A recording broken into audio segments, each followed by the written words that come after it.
All right, thank you very much, Father James. Good evening, everyone. Good evening. How are we doing? Good. Excellent. Everyone can hear me fine in the back? We're good? Excellent. All right. So thank you again, Father James, for the invitation to come and speak at the parish, and Maricel and all the volunteers for all the work that you've put in to make this evening special and to welcome me so nicely here to Canada. Father Charbel and his group as well, thank you for being here. And before we get into the talks tonight, why don't we go ahead and take a minute and just start off in prayer, if we will. In the name of the Father, Son, and Holy Spirit. Amen. Heavenly Father, we give thee thanks, honor, glory, and praise for our time together tonight. We thank you for the gift of the church. We thank you for the gift of the men and women who have come before us in faith, our brothers and sisters in you. We pray, Lord, that by studying them, by studying their actions, by studying the history of the church, we may grow deeper in our love for you and for this church. We pray these things in your name, Jesus, and let's all pray together. Hail Mary, full of grace, the Lord is with thee. Blessed art thou amongst women, and blessed is the fruit of thy womb, Jesus. Holy Mary, Mother of God, pray for us sinners, now and at the hour of our death. Amen. St. Francis Xavier, pray for us. Father, Son, Holy Spirit. Amen. All right, well, excellent. Well, I'm glad to be back here in Canada. It's been a couple of years since I was last here. I love coming to Canada because it's a land that is known for two things that I really, really love. One is hockey, and the second thing is Tim Hortons. Go ahead, give it up for Tim Hortons. And I mean that with all sincerity. I'm a hockey fan, hockey player. I play in the men's league down in Virginia. I'm a youth hockey coach as well. Of my 6 kids, 5 have played the wonderful game. So I love it. I love being up in the land of hockey here. Now, I have to say that I'm certain that most everybody, or most of you right in the audience, are probably Toronto Maple Leafs fans. For the most part. That's okay. That's okay. I'm a New York Islander fan, so I know that there's been some heated games between our two teams this past season for something we really won't talk about right now. But they were very, very interesting and fun, that's for sure. But I love hockey. Again, love being in this town, in this area. I know that we can all probably agree, though, right? Even though I'm an Islander fan, Maple Leafs fans, we can all agree, though, on one thing, I think, now at this point in the hockey season, and that's go Blues, right? We're all rooting for the St. Louis Blues in the Stanley Cup final? I think so, right? Nobody wants Boston to win that thing. Okay. And I love Tim Hortons, and I have to say that in Virginia, where I'm from, we have this New York-based grocery store called Wegmans, and Wegmans is based in Rochester, New York, and they actually carry Tim Hortons coffee, so I'm able to enjoy my Tim Hortons coffee at home. I'm very excited about that. They don't carry the donuts, though, so that's a little bit sad, but it's okay. All right, so with that, let's go ahead and get into the first talk tonight. Tonight we're going to talk about two different things. I'm going to talk about the real story of the Crusades, as well as the real story of the Protestant Reformation. And I have some slides. Hopefully you all can see them. I know it's going to be a little difficult with the light here through the windows, but we'll hopefully me talking about the slides and you hopefully seeing a little bit of them will work all together. All right, now in terms of the Crusades, we've all heard a story about the Crusades. It's a story that says the Crusades were wars of unprovoked aggression by bloodthirsty, greedy, barbaric Western Europeans against peaceful, tolerant, loving Muslims. That's the story we've heard. It's a story that says we, especially as Catholics, should be ashamed of these historical events. And it's a story that's told in our textbooks, in movies, in TV shows, and like the ones that I have up here, if you can see them on the screen. One was a documentary that was produced in 1995, so a bit of time ago. It was actually a British production. It was published and produced and put on TV by BBC, and then it aired in the United States on the History Channel. And it was done by Terry Jones, of former Monty Python fame. And that documentary begins with these words: "What made the Crusaders into monsters?" What made the Crusaders into monsters? So you kind of get a sense from the very beginning of the documentary where it's going to go, right? What's the orientation of that? And it presents a very unflattering picture of these historical events, what we know as the Crusades. It portrays every Western European knight as this bloodthirsty, greedy, barbaric individual who's a religious zealot. Every Muslim in the story of the Crusades is presented as being very brilliant and educated and tolerant and peaceful and loving. Now, next to that, in 2005, a decade after that, was a movie that Hollywood produced called The Kingdom of Heaven. It was directed by Ridley Scott, a well-known Hollywood producer and director. He did such movies as Alien, I think he produced Top Gun, he did Gladiator, and some of these other major blockbuster Hollywood productions. Now, Kingdom of Heaven purports to tell the story of the Kingdom of Jerusalem right before the Third Crusade towards the end of the 12th century. Anyone in the audience, did anybody see Kingdom of Heaven? If you have, just raise your hand. Okay, just a few people. That's not bad, actually. So the rest of you who haven't seen it, just take a moment right now. Praise God you didn't waste time on this earth watching that film. It's really not a very good film. Not only is it a bad film in terms of the history it purports to tell, but it's really just actually a cinematography. It's just really not a very good film at all. It didn't do well in the box office either, so that kind of illustrates the point. But what it purports to tell, again, is the story of the Kingdom of Heaven right before, or the Kingdom of Jerusalem right before the fall of the city of Jerusalem into Muslim hands again in the year 1187. One prominent Crusade historian referred to that movie after it came out as Osama bin Laden's version of history. Just to give you a sense of kind of how that movie, what that movie was about. Again, same kind of thing. These myths of the Crusades, who the people were, the Crusaders, what it was all about was portrayed in very negative, anti-European, anti-Western, and actually, frankly, anti-Catholic light. So this myth, this stories that we've been told, that we see in our movies and our television shows, it's a false narrative of these actual historical events. The good news is that there's a real story of the Crusades, which we're going to talk about tonight.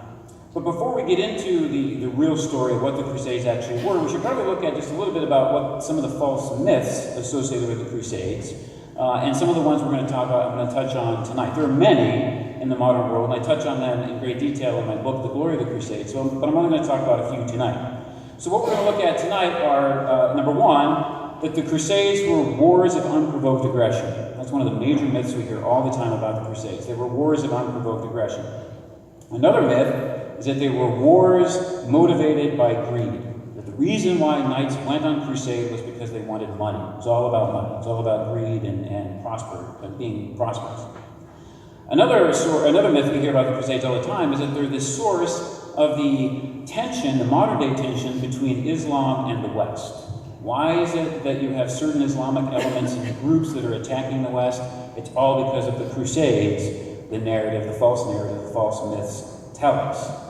Now, where did these Crusade myths come from? If you just give me a little bit of time here to indulge me in explaining where these came from. Now, really, the first myths about the Crusades go all the way back to the 16th century to the Protestant revolutionary Martin Luther. Martin Luther disliked the crusading movement. He railed against the crusading movement. He primarily hated the Crusades because it was a movement that was fostered by the papacy. And if there's one thing, as I'll talk about in the next talk a little bit later tonight, that Luther disliked, he intensely disliked, was the papacy. So anything that came from the papacy, as we'll see, such as the Crusades, was something that he was very much against. Now, fascinatingly enough, Luther actually changed his tune slightly in the year 1529 when the Ottoman Turkish army got to the gates of Vienna and were besieging the city. He actually changed his tune and said, well, I don't really agree with participating in crusades, but since Vienna is the gateway to Europe, we don't want that city taken over by the Ottoman Turks, so it's okay to go and participate in this movement and defend the city from that. But, it wasn't because of any spiritual reasons, or it wasn't because the Pope had asked us to defend the city.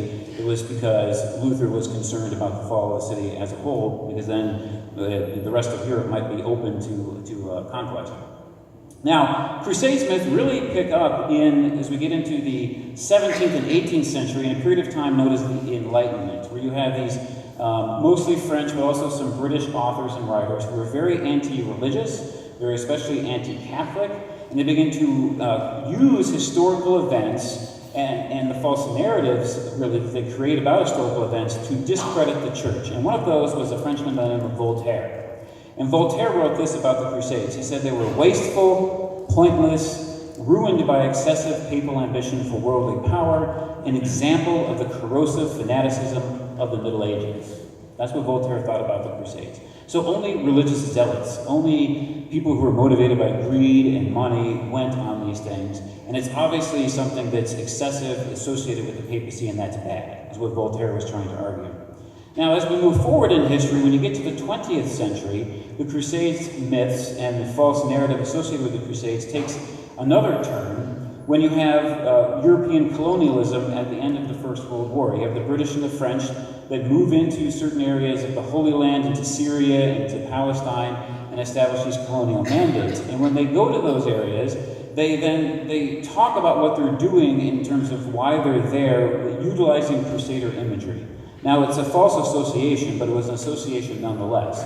So that begins really to influence people's understanding in the 20th century, and as we move into the 21st century, about the Crusades, that they were these colonial enterprises of the French and the British, that they were all about trying to keep down, the Arabs and Arab nationalism and Muslims. And we'll talk about that a little bit more as we go along. Now, one thing also, too, that really impacts the Crusades and brings about this kind of false narrative of them is the work of Crusade historians or historians themselves. And one in particular was a British historian by the name of Sir Stephen Runciman.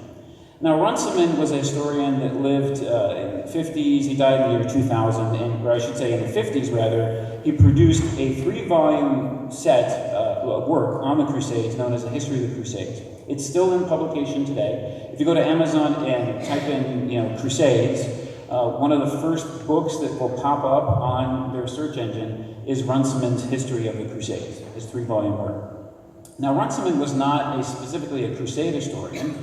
He was a Byzantine historian. He was someone who was focused on the history of the Eastern Roman Empire, what we call the Byzantine Empire.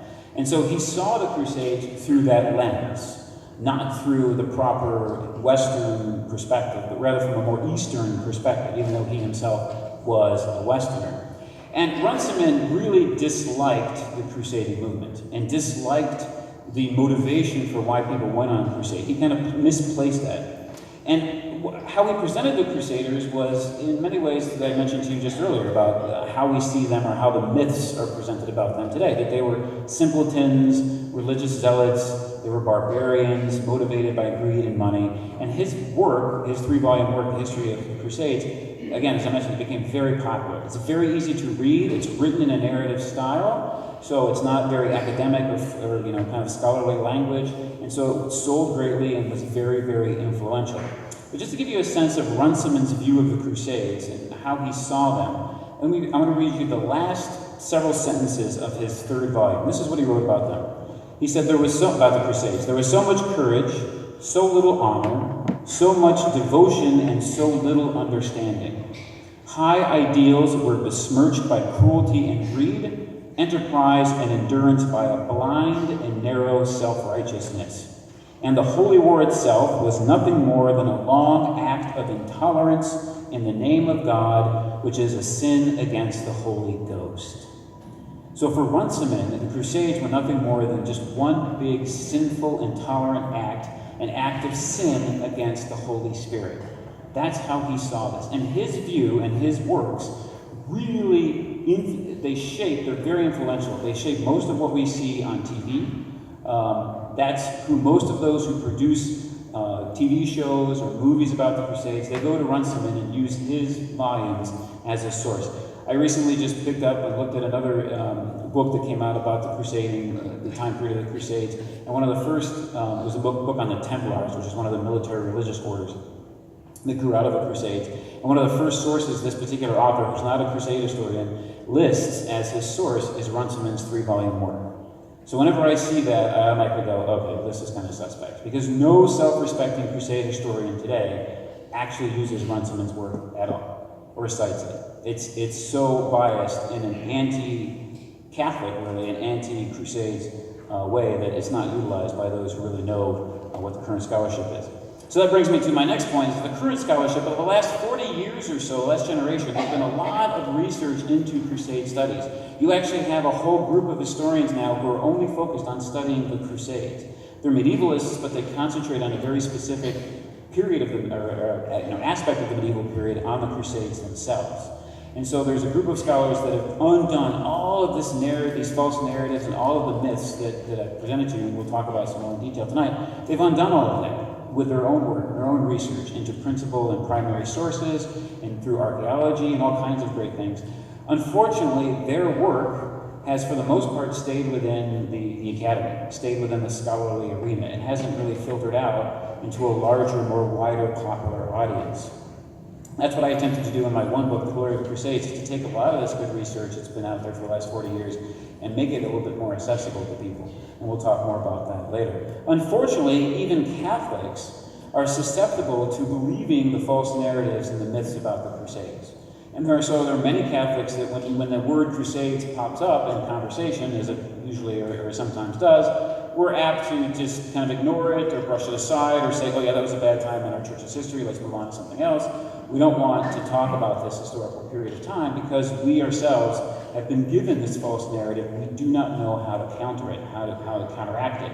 And that's what I hope to be able to give you tonight. Because I think now, principally, is a perfect time for us to know the authentic story of the Crusades and to present it to others.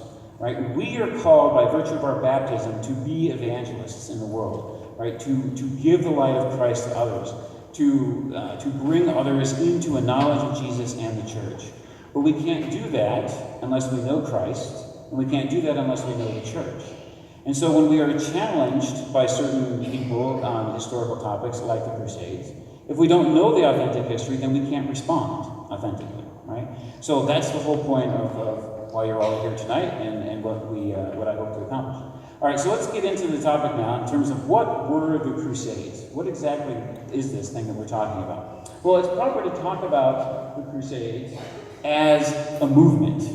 Right? It was a movement that lasted, depending on how you calculate it, anywhere from 500 to 600 years in the church's history. That's a significant period of time for a 2,000-year institution. 500 to 600 years, the church was actively engaged in this movement known as the Crusading movement. What's also fascinating, though, is that the word that we use to describe this movement, Crusades, is a modern word. It was created in the 18th century. It wasn't a word that people who lived during the Crusades actually used. So if you were to go back in time to the height of the Crusading movement in the 13th century, and walking through the streets of a European town, let's say, and you see a knight, and he has a cloak, and he has a cross on his cloak, and you think, oh, well, he must be a crusader. And you go up to him and say, hi, Pierre, this is use a French name. All right, hi, Pierre, are you going on crusade? He would look at you like you're crazy. What are you talking about? What is this crusade thing you talk about? Because it wasn't a word that they used. Instead, what they used was a word that is a Latin word, cruce signate. And what that meant was one signed by the cross. One signed by the cross. So we'll talk about that in a minute about what that signifies. But that's how they referred to themselves, cruce signate.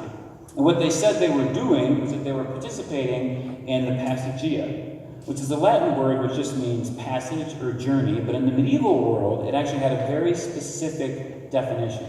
And passagia in the medieval world meant pilgrimage.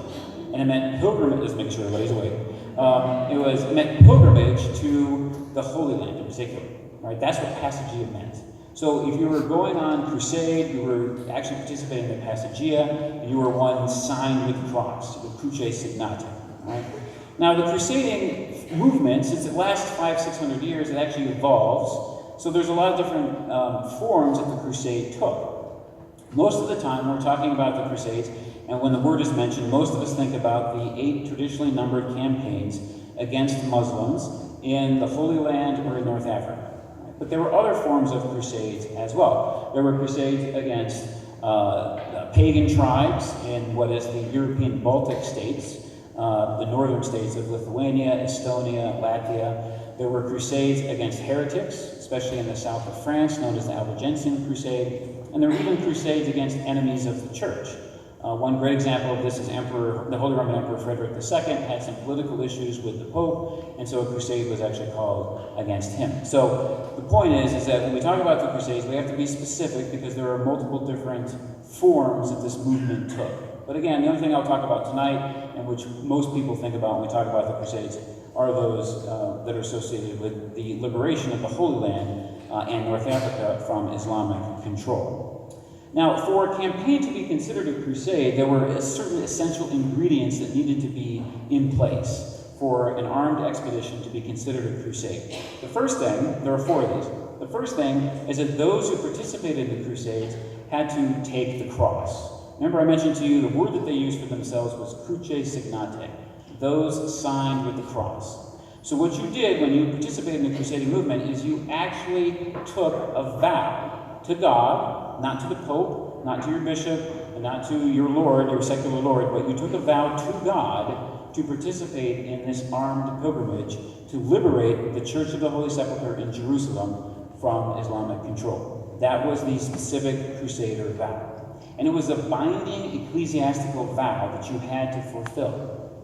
And so you couldn't just decide to take the cross and then participate for a couple of months and say, I've had enough of this, it's too hot, I'm going to go back home to France. People did do that, and they were routinely criticized, heavily criticized for that, and they weren't released from their vow by doing that. You still had to fulfill your vow in order to because you had taken this vow to God. And what you did was actually took the vow, you then took a cloth cross, and you sewed it onto your garment. And you became then one sign with the cross. And so you could be easily identifiable in medieval society by wearing your cross the cloth cross on your garment. When you completed your pilgrimage, you then took the cross off of your cloak. And so then people knew that you had fulfilled your vow. Now, another ingredient concerning these expeditions about what is a crusade and what's not is that they had to be called by the Pope. So popes, all the way from Blessed Urban II in the 11th century to Blessed Innocent the 11th in the 7th century, asked men, warriors, to go on crusade in the defense of and the recovery of Christian territory from Islamic control. So this is a significant period of time, but it's something that's sanctioned at the highest office of the church. Now, another essential ingredient for a crusade was the privileges that were granted to crusaders. When you took the cross, you were given certain secular as well as spiritual privileges. In terms of secular privileges, you were immune from arrest by secular authorities.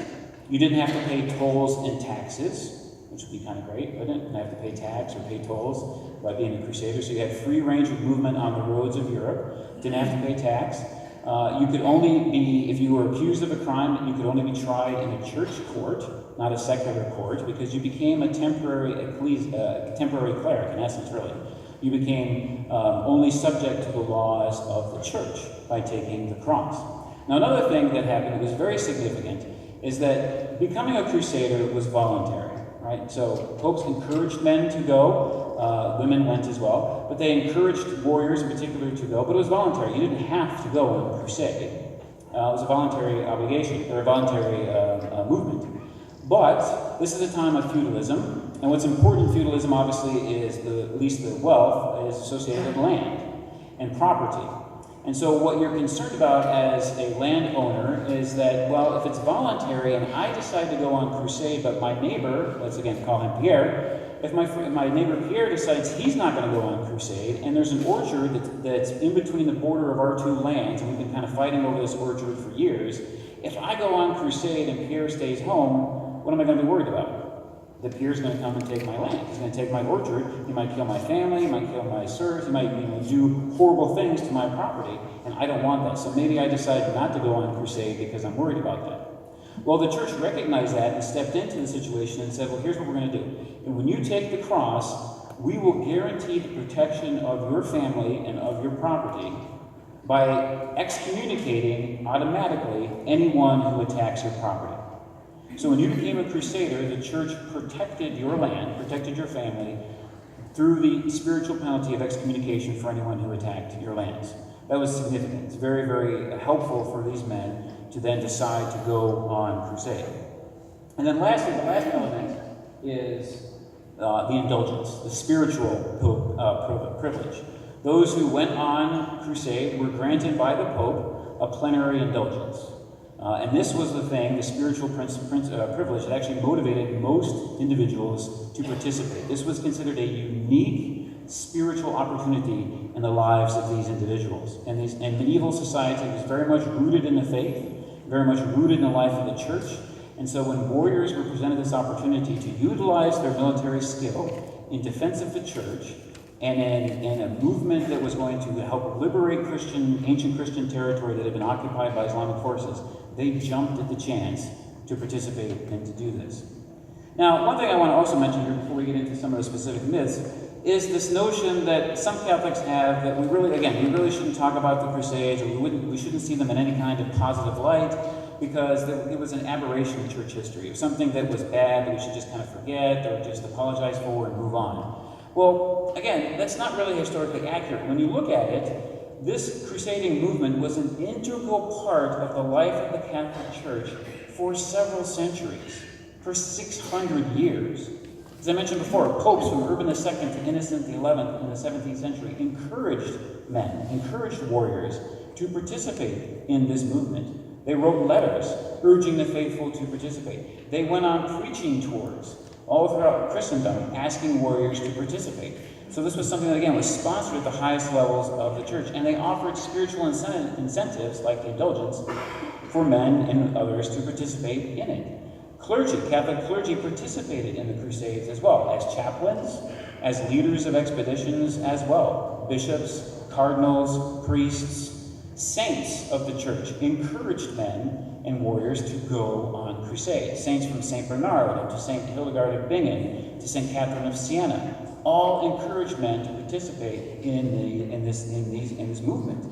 You even have one particular Pope, Pius II, in the 15th century, who himself actually took the cross. He became a Cruce Signate. He was going to participate in a crusade, a campaign to liberate the city of Constantinople, which had fallen to the Ottoman Turks in the 15th century, in 1453. He had asked the noblemen of Europe to help raise armies and go and to try to liberate that city, and they didn't listen to him. So he decided, well, okay, if they won't listen to me through letters and through exhortation, maybe by action they will listen to me. So if I take the cross myself, this old, weak, sickly man, maybe they'll come. And so he did, and a few secular rulers did participate or did sign up for his crusade, but sadly he died before the crusade sailed to go on the expedition, and so the crusade died kind of with him. But you have an actual pope who took the cross, who became a crusader. We have ecumenical councils in the history of our church, the great big meetings of bishops and priests, deacons and theologians that gather together to talk about important doctrines and disciplines in the life of the church. These are important meetings. There's only been 21 of these ecumenical councils in the 2,000-year history of the church. The last one was the Second Vatican Council in the 1960s. Of those ecumenical councils, of the 21, 6 of them actually talked about or made plans for the Crusades. So that's almost 30%. It's almost 30%, almost a third of the ecumenical councils in the life of the church were focused on or talked about the crusading movement. So the whole point of that is to help us to realize that this is not an aberration in church history. This was an integral movement in the life of the church for several centuries. So with all that background, let's look now into why did the Crusades happen? Well, really, the answer to that question lies in the actual rise of the 7th century prophet, Muhammad, in the Arabian Peninsula, and his specific teachings. That's where the crusading movement really originates. And specifically, Muhammad, what he did in his teachings is he created this dichotomy in the world, where he saw the world in 2 different parts.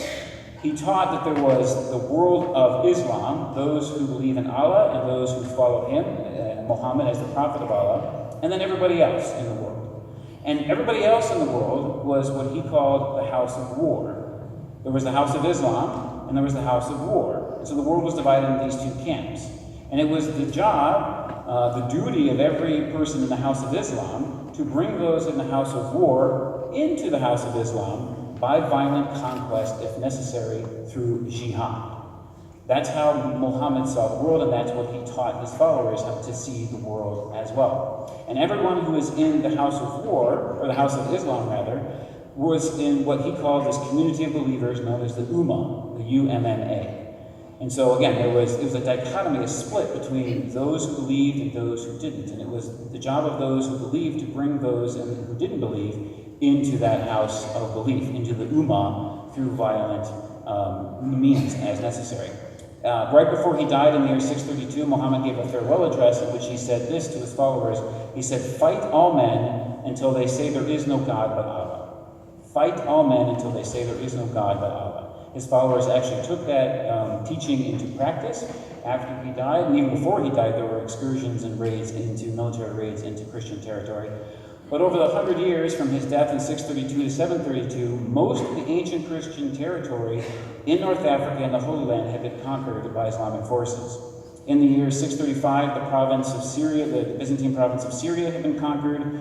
The city of Antioch fell in 637. Egypt, the ancient Christian territory there, fell in 642. The holy city of Jerusalem fell to an Islamic force in 638. By the end of the beginning of the 8th century, by the year 700, the last Christian stronghold in North Africa had fallen to an Islamic army. The Islamic army actually crossed the Straits of Gibraltar, got into what is the modern-day area of Spain and Portugal, and conquered most of Spain and Portugal, and even crossed the Pyrenees and got into the south of France. They got to the city of Poitiers, which is about 120 miles southwest of Paris, in the year 732, where they were defeated by a Frankish army. So Islam spread rapidly. The 100 years from Muhammad's death in 632 to 732. Rapid expansion. And again, all this territory that they conquered was predominantly Christian, overwhelmingly Christian. So things really begin to change, though, for Christians living in these territories and for Christians traveling from Christendom, from Western Europe to these areas, towards the end of the 11th century, or about the middle of the 11th century, towards the end of the 11th century, when you have a new group of people who arrive on the scene, a group of people known as the Seljuk Turks. And the Seljuks are an interesting group of people. They come down from the Central Asian steppe. They're nomadic people initially, but then they begin to take over certain Byzantine Christian territory, including what was then known as Anatolia, the province of Anatolia, which is now the modern nation-state of Turkey. They fight a big battle there in the year 1071 against the Roman Byzantine army, known as the Battle of Manzikert. The Byzantines are thoroughly destroyed. The emperor actually is captured, later ransomed. But it's a significant blow to the Eastern Christian Empire. It's a significant blow to the Byzantines. So much so that a later emperor, Alexius I, sends representatives to the West and asks the Pope for military aid. Wants the Pope to send soldiers to the East in order to help him defend and take back his territory that had been conquered by these Turks. Now, the Turks, again, are Muslim, but they're not Arabs, right? They're from a different part of the world, but they had converted and been converted to Islam. So he sends, the Byzantine emperor sends these representatives to the West, to the Pope, to ask for military aid. The one Pope who initially receives this request is Pope St. Gregory VII, whose feast day we celebrate this coming Saturday. But he was involved in some internal political considerations and wasn't able to answer the Byzantine emperor's request. So instead it falls to a later Pope, Blessed Urban II. What Blessed Urban II does is he goes to a local meeting of French bishops, known as the Council of Clermont, in the year 1095, and he there at that meeting preaches the First Crusade and encourages and asks Western knights to voluntarily take the cross and go to the East to help liberate this territory, this ancient Christian territory that had been occupied by Islamic forces. Now, Urban was a smart man of the French. He knew that it would be hard to motivate these warriors to travel 2,000 miles away, risking certain death, leaving their wife, their children, their property, to help the Eastern Christians, especially the Byzantines. Now, why did he know that was difficult? Well, about 40 years before this meeting at Clermont, in the year 1054, there had been a break between the Eastern and Western churches. It's known as the Great Schism. And so the Easterners, from a Western perspective, were in schism. They didn't recognize the authority of the Pope. So Urban II thought, these French warriors are not going to risk life, limb, property, family, go 2,000 miles away to fight for these schismatics. So what he decided to do was, instead of making it all about helping the Byzantines, he said, we're going to center this movement on something different. We're going to center it on the city of Jerusalem. And in specific, we're going to center it on the Church of the Holy Sepulchre in Jerusalem. And why he did that was because he knew the French had a great devotion to the holy city of Jerusalem. So much so that there were copies of the Church of the Holy Sepulchre as churches that were built in France throughout this period of time. So you would go any part of France, you could see a church that had been copied or modeled after the way that the Church of the Holy Sepulchre in Jerusalem was constructed and how it was laid out. Also, too, at this time, if you would go back in time to the 1060s, 1070s, the late 11th century, went to a Frenchman's court. If he had a daughter, very high chances are that one of his daughters would have been called Jerusalem. So the French had such a great devotion to the holy city of Jerusalem that they actually named their children after the city. So Urban knew that if he centered this movement on the liberation of the city and the liberation of the church, of the Holy Sepulchre in particular, he would receive a huge response, which he did. So he preached the First Crusade at Clermont, and then he went and took the next year and traveled all throughout France, preaching the First Crusade, and he sent preachers throughout other areas of Christendom to preach this as well. It's estimated that as a result of his preaching movement and others, that 100,000 people took the cross. 100,000 people in medieval Europe took the cross. Now, if you were to look at the populations of France, Italy, Germany, and England at the time, it was about 20 million people. So if you take those same countries today and take their population, it's 264 million people. So if we use the same math, the same ratio, and come up with, if, not that it's going to happen, but if Pope Francis tomorrow decides to call for another crusade, it won't happen. But if he did, what would be the response? Well, again, taking the same math and the same ratio, it would be 1.3 million people. So if Francis tomorrow woke up and said, there's going to be another crusade, 1.3 million Catholics would stand up and take the cross. That's the equivalent of what happened here at the end of the 11th century. Amazing. Huge, huge number. Now, of the 100,000, historians have kind of whittled that down to realize that about 60,000 of that number were actually fighting men of some sort. Warriors, knights, sergeant-at-arms, archers, pikemen, what have you. There were 40,000 non-combatants who signed up as well. Now, the Pope didn't want non-combatants. He wanted warriors to go, but anybody was free to take the cross, and so there were non-combatants who did. Women went on crusade. Elderly people went on crusade. Younger people, adolescents and whatnot, even those who were peasants, went on crusade as well. Now, that proved a problem for many of the campaigns, frankly, going through the movements, because the warriors on crusade not only had to worry about the military objectives, but then they had to also worry about protecting the non-combatants. And that caused a significant problem in many of the different crusades.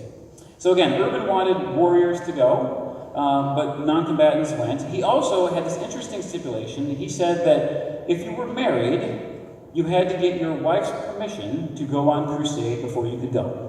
Isn't that interesting? So we can think about that. Well, why would he do that? Why would he say that you had to get your wife's permission to go on crusade? Well, a couple different reasons come to mind, right? One is that this is a huge undertaking.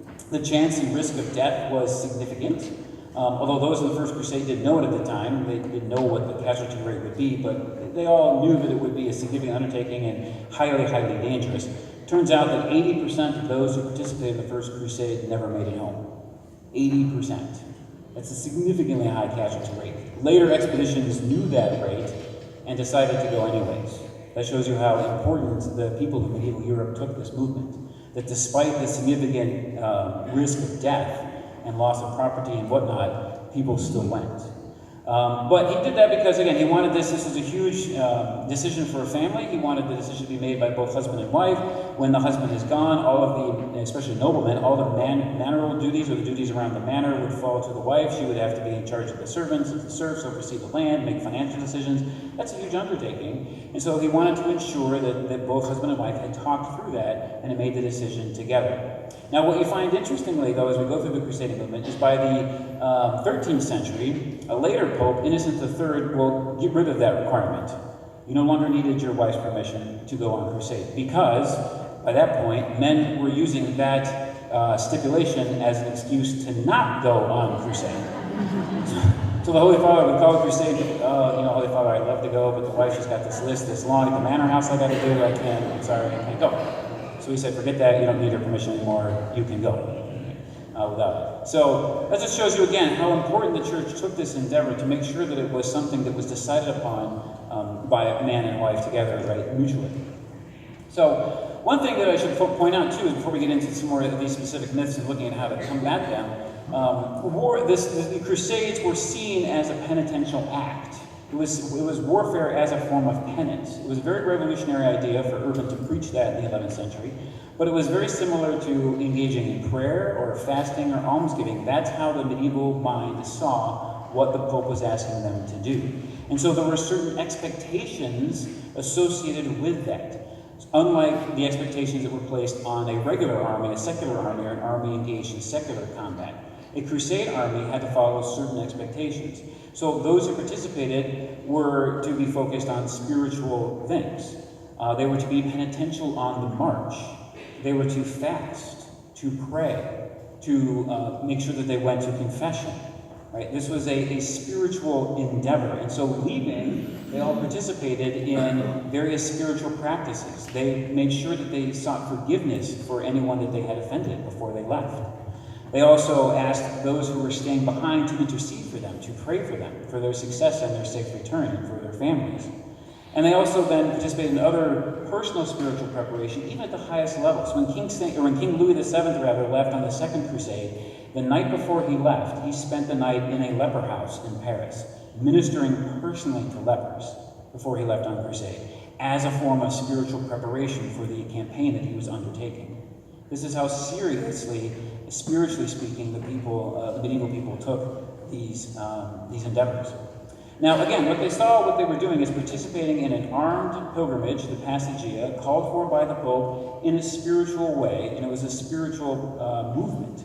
And so these were not wars of conversion, and actually conversion really didn't play into the campaigns against the Muslims at all. It was not a focus, it was not a goal at all. This was a just war seeking to recover ancient Christian territory that had been occupied by Islamic forces, as I mentioned earlier. These were wars of restoration of property and defense against aggression. Now let's look at the first major myth that I mentioned to you earlier in the talk, that these were wars of unprovoked aggression.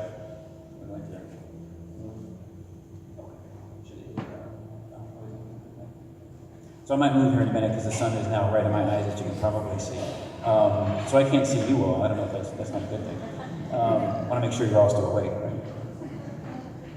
So the first myth I want to look at is these are wars of unprovoked aggression. Now, as I mentioned here briefly a little bit before, right, this ancient Christian territory had been conquered by Islam dating back to the 7th century, 7th and 8th centuries. And at the time of the Crusading movement, when it began, 11th century, there was a caliph, a Muslim ruler in Cairo, who had control of most of the territory of North Africa and the Holy Land at the time. And one of them was an individual who was very, very anti-Christian, anti-Jewish. He passed a series of anti-Christian and anti-Jewish edicts. He required Christians and Jews in his territory to wear special clothing and special identifying markers. And in the year 1009, early in the 11th century, he actually ordered the destruction of the Church of the Holy Sepulchre. So the Church of the Holy Sepulchre in Jerusalem, the church that encompassed where Jesus was laid in the tomb, where he rose from the dead, this church was destroyed. And when news of that got back to Europe, it caused a significant problem.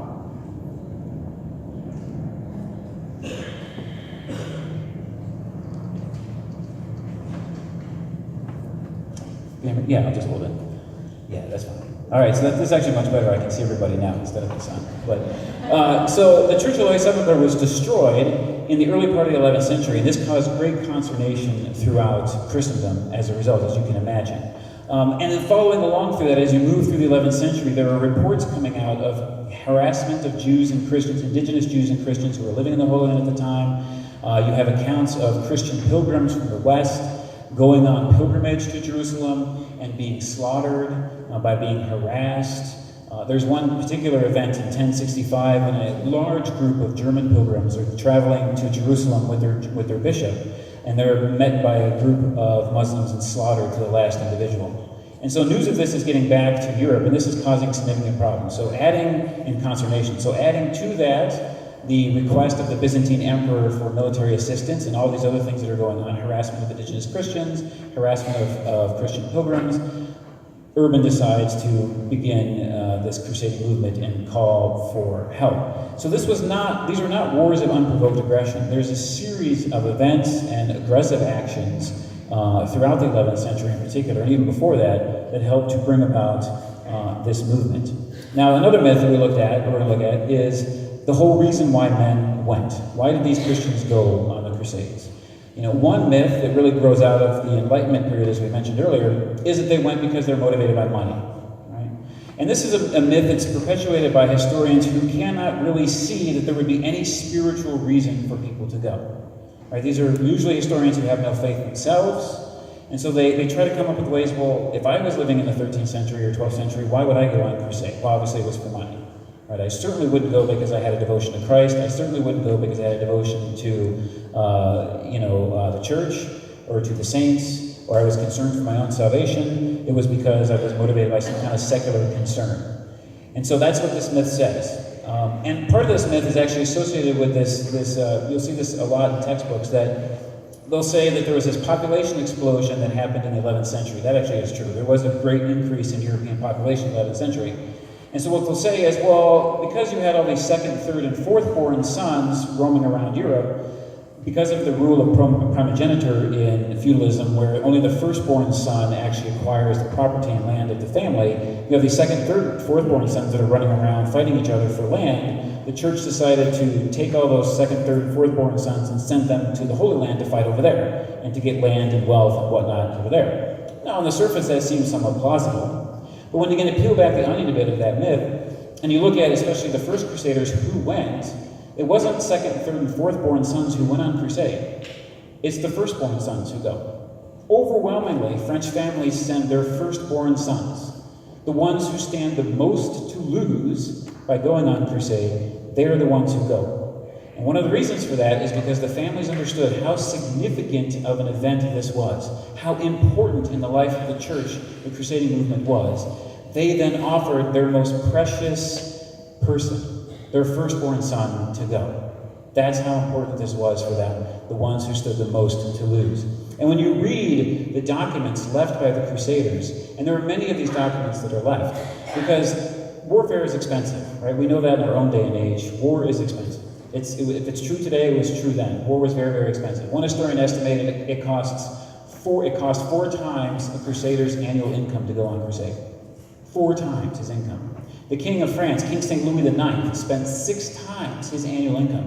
He's the richest monarch in Europe in the 13th century. He spent 6 times his annual income to go on crusade, primarily because he subsidized the cost for a whole number of crusaders. But it was very expensive to go.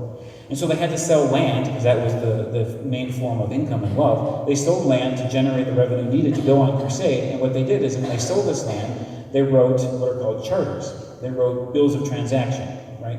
Guy de Lucien is selling this orchard to this monastery to generate revenue to go on the Passagia and he would list why he's going.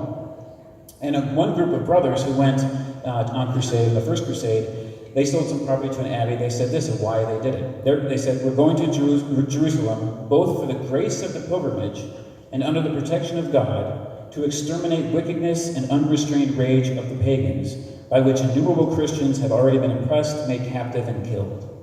So they are going because they want the spiritual privilege of the indulgence. They're concerned about their own soul. And they're going also to help those fellow Christians who are being harassed and persecuted, both on pilgrimage as well as those living in the Holy Land at the time. Another individual by the name of Odo of Burgundy wrote this. He said, he undertook the journey to Jerusalem as a penance for my sins, since divine mercy inspired me that owing to the enormity of my sins, I should go to the sepulchre of our Savior. All right, so men were mostly motivated by spiritual reasons. Now, does that mean every crusader who went was a saint and was a perfect Catholic? Absolutely not. Right? A crusade army is like any other army throughout the whole history of the world. You have men who are motivated by good and virtuous motives, and you have warriors who are motivated by not so pure motives. Right? So were there men on the Crusades who hoped they were going to get rich out of this, or hoped that they were going to get land, or this or that? Sure, there were. But when you look at the sources, actually, overwhelmingly, those are the exception, not the rule. And what happens in the modern world, what we've seen is with these myths, is that it's inversed, right? That's reversed. The exception becomes, what we think of as the normal person on crusade. Right? The average person went for money, not for concerns of spiritual matters, right? And they really went for love. Went for love of God. They went for love of their fellow neighbor, their fellow Christians, and they went for love of themselves, meaning that they were concerned about their own spiritual salvation, concerned for their own salvation. That's why they went. Another way in which to kind of refute this myth that it was all based on land and wealth is that the vast majority of those who actually were still alive when the first Crusaders got to Jerusalem in the summer of 1099, of the 60,000 warriors that started, there were only 12,000 left by the time they got to 1099 to the actual city of Jerusalem. Of those 12,000, the vast majority decided to go home after they liberate the city. Less than 2,000 actually stayed in the Holy Land. Some of them stayed because they realized, well, now we're here, we've liberated this territory, we can't just all of us leave and have it go back into Islamic hands, so some of us should actually try to stay and protect what we've liberated. So they did. But it wasn't motivated out of greed or colonization or anything like that. It all had to do with protecting what they had already had liberated. Now, the last myth we're going to look at is this myth that is associated with the modern world, that the Crusades are the reason for the modern-day tension between Islam and the West. And this is, a very prevalent myth in our own day and age because of the recent events in our time. But when you peel back the onion of this myth, you realize that it has no actual historical accuracy. The first Crusade history written in Arabic for a Muslim audience wasn't written until 1899. 1899. That's several hundred years after the end of the Crusading movement. The Crusades, for the most part, in the medieval Muslim world, were an insignificant part of the history.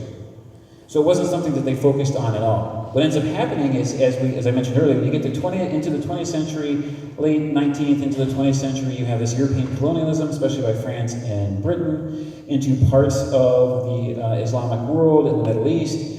Then they bring this Crusader imagery, and they begin to say, making comments like we're back in Syria just like we were in the Crusades, and this is all motivated by that. And so that narrative becomes very much focused in the Islamic world. And so when you move into the 20th century and you have problems of economic problems and corruption and political problems in the Arab world and the rise of Arab nationalism, you see this narrative being latched onto. Well, the reason why we have political problems, the reason why our economy is not good, the reason why the Ottoman Turkish Empire fell, the reason why, whatever problem you want to name, is because of Western imperialism, and that began in the Crusades. So the Crusades are the problem. And so you have then now modern Islamic groups like ISIS, Al-Qaeda, and others who utilize the Crusades as a form of propaganda. And they use it as a form of recruitment. And so they try to get young men to join their movement to perpetuate acts of violence against Westerners because of this propaganda, this myth associated with the Crusades. And it's very, very effective, sadly. But it's all rooted in a false narrative. In reality, again, medieval Muslims had very little interest in the Crusades, and those Crusaders who stayed in what became known as the Latin East, there was times of peace, there were times of war, and ultimately, as I said, it was a fairly insignificant period of time. Instead, the Muslim world today embraces an artificial, constructed memory of the Crusades, which is rooted really in 20th century European colonialism by the French and the British. So in conclusion, it's important for us to understand the Crusades as in the historical context in which they occurred. We have to reclaim the narrative. We have to know the authentic story of the Crusades, see it as an integral movement in the life of the church, because ultimately, in its foundation, in its essence, the Crusades were a Catholic movement. It was undertaken by Catholic warriors at the behest of the Catholic Pope. And so we as Catholics, I argue, are uniquely situated to understand why people went on the Crusades and why they're actually an important movement in the life of the church. Because we also, through our faith, can understand what would motivate these individuals to participate in such an undertaking, risking so much out of love for God, love for their fellow Christians, and love for themselves in terms of concern for their own salvation. So I've written one book about the Crusades called The Glory of the Crusades. I believe it's available in the back. And I go through more than just the three myths I've talked about tonight in greater detail, but I write it in a historical narrative kind of way. So I give you the background of the Crusading movement. I go through all the 8 traditionally numbered Crusades, the campaigns against Muslims in North Africa and the Holy Land. And so I tell you that story, and while telling the story, then I unpack these myths and give you the authentic history. And I try to take the 40 years or so of authentic Crusade scholarship and present it to you in a much kind of easier, less scholarly way, so that it becomes something that we can take to ourselves personally and then be able to defend when attacked. Because I'm sure we've all had the experience in our homes, right, around Thanksgiving, we're all sitting around the family, maybe we have family members who have left the church, maybe those who aren't even Catholic, and invariably somebody will throw the grenade of the Crusades or the Inquisition on the dining room table, right? And so we have to answer those questions and answer those issues that people have about these events, but we can't do that if we don't know. So I hope that just tonight, briefly, I've given you a nice overview of how to answer some of those myths, and we'll be back here after a break to talk about another historical movement or another historical event, the Protestant so-called Reformation, and how to talk about that with others as well. So thank you very much. We'll see you in a little bit. Bye-bye.